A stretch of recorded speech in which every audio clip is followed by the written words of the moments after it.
প্রিয় ভাই ও বোনেরা, আমরা প্রায় জীবনের কষ্টে, দুঃখে, ব্যর্থতায় ভেঙে পড়ি।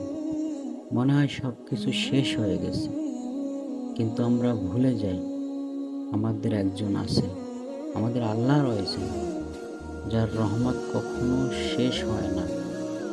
আল্লাহ তাআলা কোরআনে বলেছেন, আমার রহমত সব কিছুকে আচ্ছাদন করেছে। ভাবো, এই পৃথিবীতে যত পাপী মানুষ আছে, যত অন্যায় হয়েছে, তবু আল্লাহ রিজিক দেন। কারো রিজিক কখনো বন্ধ করেন না, সেটা যেভাবেই হোক।